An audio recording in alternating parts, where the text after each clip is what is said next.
என்னாச்சு? எடுக்கலனா எடுக்க மாட்டாங்க, எனக்கு தெரியும். நான் தான் முதல்லயே சொல்லி புட்டேனே. என் பேச்ச யாரு கேட்டீங்க? சத்தியவதி மேடம் சொன்னாங்கன்னு போலீஸ்க்குலாம் போக வேணாம், பெரிய பிரச்சனை ஆயிரும், அத்தை மனசு ரொம்ப சங்கடப்படுவாங்கன்னு நான் அவ்வளவு சொன்னேன். இப்ப நான் சொன்ன மாதிரி நடந்துருச்சா? வேணான்னு சொன்னேன். சொல்ல சொல்ல கேட்காம இப்படி பண்ணிட்டீங்களே. அத்தை எங்க இருக்காங்களோ, என்ன செய்றாங்களோ, எப்ப வீட்டுக்கு வருவாங்களோ ஒண்ணுமே தெரியலையே. ஆனந்தி, முதல்ல நீ புலம்புறத நிறுத்து. எங்க அம்மா அப்படிலாம் போற ஆள் இல்ல. என்னங்க பேசுறீங்க? அவங்க வீட்ல இல்ல, கோவமா கிளம்பி போயிட்டாங்க. அவங்க அப்படி போற ஆள் இல்லன்னு சொன்னா என்ன அர்த்தம்? அண்ணி, அம்மா கோச்சிட்டு போயிருக்காங்க, அவங்களே திரும்பி வந்துருவாங்க. இதெல்லாம் அடிக்கடி நடக்கிறது தான். அதனாலதான் அண்ணா அப்படி சொல்றாரு. இல்ல யாழ்னி, அத்தை உங்க மேல கோவப்பட்டு போனா அவங்க வந்துருவாங்க. இப்ப என் மேல கோவத்துல போயிருக்காங்க. அதுவும் நடந்தது ஒண்ணும் சாதாரண பிரச்சனை இல்ல. போலீஸ் எல்லாம் வந்து அவ்வளவு பெரிய பிரச்சனை ஆயிருச்சு. ஐயோ, யார் மேல கோவமா இருந்தாலும் என்ன பிரச்சனையா இருந்தாலும் அம்மா வீட்டுக்கெல்லாம் வராம இருக்கவே மாட்டாங்க ஆனந்தி. ஆமா அண்ணி, அதுவும் அந்த குட்டிச்சத்தான் துளசி வேற கூட போயிருக்கா. அம்மாவே வீட்டுக்கு வரமாட்டேன்னு சொன்னாலும் அவ ஏதாவது பில்லி சூனியம் பண்ணி அம்மாவை கூட்டிட்டு வந்துருவா. நீங்க தைரியமா இருங்க. ஆனந்தி, ஓ, மாப்பிள்ள, வாங்க வாங்க வாங்க வேலு, வாங்க சரவணன், வாங்க. ஏய் ஆனந்தி, என்ன புள்ள, உன் வீட்டுக்கு நாங்க எல்லாரும் வந்திருக்கோம், வானு கூட கூப்பிடாம அப்படியே நிக்கிற? உனக்கு கொடுக்க வேண்டிய சீரை எடுத்துட்டு வந்திருக்கோம் ஆனந்தி. ஏதோ எங்களால முடிஞ்சது. நான் இப்ப இருக்கிற நிலைமைக்கு சீர ஒண்ணுதையும் குறைச்சலான்னு இப்ப எதுக்கு இதெல்லாம் எடுத்துட்டு வந்திருக்கீங்க? ஆனந்தி, யாருகிட்ட என்ன பேசுற?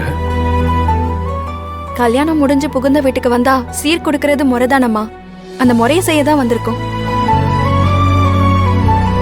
நீ இப்படி எல்லாம் பேச மாட்டியே, என்னாச்சு புள்ள? வந்தவங்களை ஏன் வந்தேன்னு கேக்குற? ஆனந்திக்காக உங்க எல்லார்கிட்டயும் நான் மன்னிப்பு கேட்டுக்கிறேன். நீங்களே வந்து உட்காருங்க. யானி, அண்ணா, குடிக்கிறத எடுத்துட்டு வா. இல்ல சகல, அதெல்லாம் பரவாயில்ல. என்ன சகல, எல்லாம் ஓகே தானே? அதெல்லாம் ஓகே தான் சகல. என்ன ஓகே? இங்க எதுவும் ஓகே இல்ல மாமா. சொல்ல சொல்ல கேட்காம போலீஸோட என்னை இந்த வீட்டுக்கு கூட்டியாந்து அத்தை இப்ப வீட்டை விட்டே போயிட்டாங்க. ஐயோ, என்ன புள்ள சொல்ற? உண்மை எதேக்கா சொல்றேன். எங்க போயிருக்காங்கன்னே தெரியல.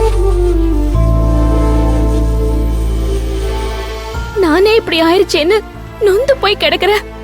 நீங்க சீரு முறைன்னு வந்து நிக்கிறீங்க. சும்மா மிரட்டுறதுக்காக அம்மா வெளியே போயிருக்காங்க, அவங்களே வந்துருவாங்க. அத சொன்னா அண்ணி கேட்காம புலம்பிட்டே இருக்காங்க. சும்மா நீ சொல்றதையே சொல்லிட்டு இருக்காத. நீ கோவப்படாத புள்ள. அத்தையை பத்தி அன்புக்கும் யாழினிக்கும் தெரியாததான் உனக்கு தெரிஞ்சிட போது. அவங்கதான் சொல்றாங்கல்ல அத்தை வந்துருவாங்கன்னு. ஆமா ஆனந்தி, நீ முதல்ல வா, நீயும் வீட்டுக்காரரும் வந்து சீரை வாங்கிக்கோங்க.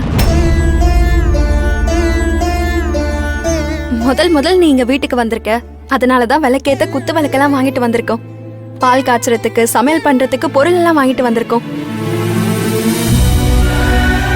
உனக்கு புடவையும் மாப்பிள்ளைக்கு வேஷ்டி சட்டையும் வாங்கிட்டு வந்திருக்கோம். உன் கையால எங்களுக்கு இன்னைக்கு சாப்பாடு செஞ்சு போடு புள்ள. நாங்க எல்லாரும் இன்னைக்கு இங்கதான் சாப்பிட போறோம். அத்தை வீட்டை விட்டு போன நாள் எனக்கு கறி நாள்.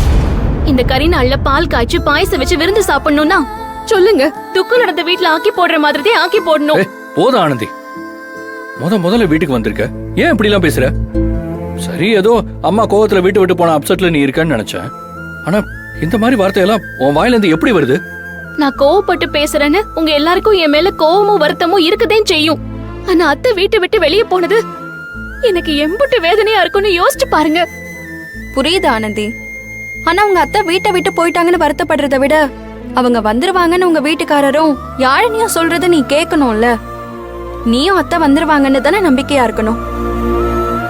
அப்பா என் மேல கோவப்பட்டு என் மூஞ்சிலே முழிக்காதுன்னு சொன்னப்போ, நான் வீட்டை விட்டு வந்தப்போ நீயும் கோகிலாக்காவும் என்ன சொன்னீங்க? முதல்ல கோவம் தான் இருக்கும், போக போக சரியாயிடும்னு சொன்னீங்கல்ல. இப்போ உனக்குன்னு வரும்போது மட்டும் ஏன் அப்படி யோசிக்க மாட்டேங்கிற?